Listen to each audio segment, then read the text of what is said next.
শুক্রবার মানে বাচ্চারা সারাটা দিন বাসায় থাকবে আর বাসায় টুকটাক স্পেশাল রান্না বান্না হবে। আর দুপুরবেলা সবাই মিলে আরাম আয়েশ করে খাওয়া দাওয়া করে বিকালে একটা জম্পেশ ঘুম দিব।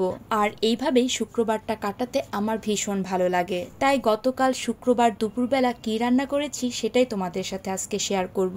শুক্রবার সকাল সকালে ইলিশ মাছ ভিজিয়ে দিয়েছি, মাছ থেকে বরফটা ছাড়তে থাক। আর এই ফাঁকে আমি সকালে স্নান টান শেষ করে 1 কাপ চা খেয়ে ঢুকে পড়েছি রান্নাঘরে। আর চা খেতে খেতে ভাবছিলাম যে ইলিশ মাছটা কিভাবে রান্না করব। ঠিক তখন মনে পড়লো ইলিশ মাছ দিয়ে সরিষা ইলিশ রান্না করি, আর সেটা যদি ভাপে রান্না হয় তাহলে তা আর কোনো কথাই নেই। সেই জন্য আমি সাদা সরিষা আর কালো সরিষা ভালো করে ধুয়ে তার সাথে বেশ অনেকটা কাঁচামরিচ দিয়ে ব্লেন্ড করে ফেলেছি। এটা পাটায় বাটলেও হতো, পাটায় বাটা রান্নার স্বাদ তো আরো দ্বিগুণ হয়ে যায়। তো যাই হোক, এদিকে মাছটা থেকে বরফ ছেড়ে দিয়েছে, তাই আমি মাছটাকে কেটে নিলাম। এবার মাছটাকে আমার পছন্দ মতো টুকরো টুকরো করে নিলাম। এই রান্নার জন্য তেমন কিছুই না, মাছটাতে আমি ভালো করে একটু লবণ মাখিয়ে কিছুক্ষণের জন্য রেখে দিব। আর এই ফাঁকে একটা ফ্রাইং প্যানের মধ্যে বেশ অনেকটা সরিষার তেল দিয়ে দিব, আর তার মধ্যে কুচি করে রাখা পেঁয়াজ কুচি, আর পেঁয়াজ কুচির মধ্যে অল্প একটু লবণ দিয়ে দিব। পেঁয়াজটা যখন এরকম ভাজা ভাজা হয়ে আসবে তার মধ্যে ফালি করে রাখা কয়েকটা কাঁচামরিচ দিয়েও ভেজে নিব, মানে ওই পেঁয়াজ বেরেস্তার মতো কিছুটা ভেজে নিব। আর এইবার আমি যে সরিষাটা ব্লেন্ড করে রেখেছিলাম তাতে এই পেঁয়াজ বেরেস্তাটা মানে পেঁয়াজ ভাজাটা দিয়ে দিব।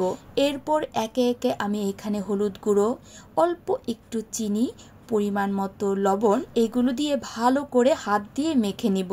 আমি কিন্তু শুকনো মরিচের গুঁড়ো একদম ব্যবহার করিনি, যেহেতু এখানে আমি বেশ অনেকটা কাঁচামরিচ ব্যবহার করেছি। ভালো করে মেখে নিয়ে এখানে আমি বেশ অনেকটা আরো সরিষার তেল দিয়ে দিলাম। ইলিশ মাছ রান্না করব, তাও আবার সরিষার তেল দিয়ে, সরিষা বাটা দিয়ে, সেটাও আবার ভাপে।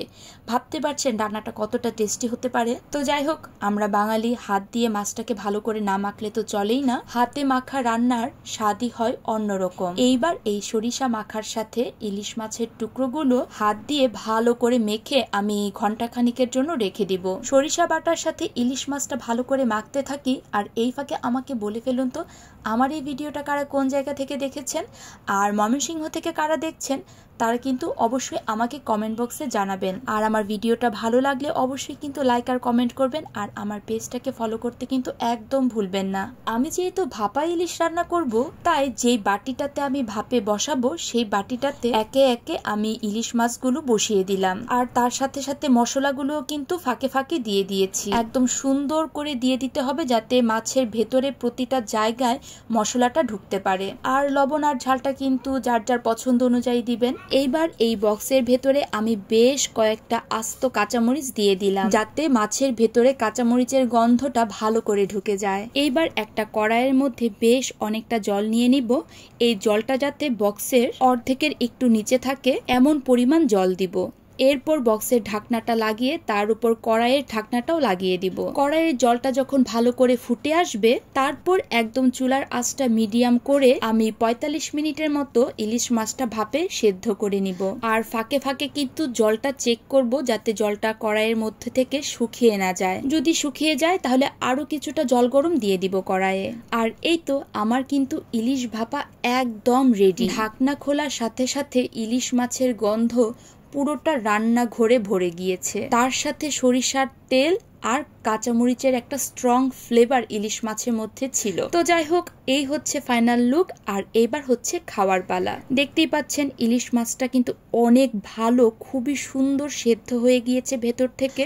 আর গরম গরম ভাতের সাথে এটা খেতে জাস্ট অসাধারণ লাগবে। মাছটা কিন্তু ভেতর থেকে এতটাই সফটলি সেদ্ধ হয়েছে, হাতে ধরার সাথে সাথেই খুলে যাচ্ছে। তো যাই হোক, শুক্রবার ছুটির দিনে আপনারাও একবার বাসায় এটা ট্রাই করে দেখতে পারেন। আর একটা কথা, আমি কিন্তু কাউকে রান্না শেখাচ্ছি না, আমি যেভাবে বাসায় রান্না করি সেটাই শুধু আপনাদের সাথে শেয়ার করেছি। ভিডিওটা ভালো লাগলে অবশ্যই টাইমলাইনে শেয়ার করে রাখতে পারেন, আর ভালো লাগলে অবশ্যই একটা লাইক আর কমেন্ট করবেন। আর আজকের ভিডিওটা আমার এই পর্যন্তই। So tata.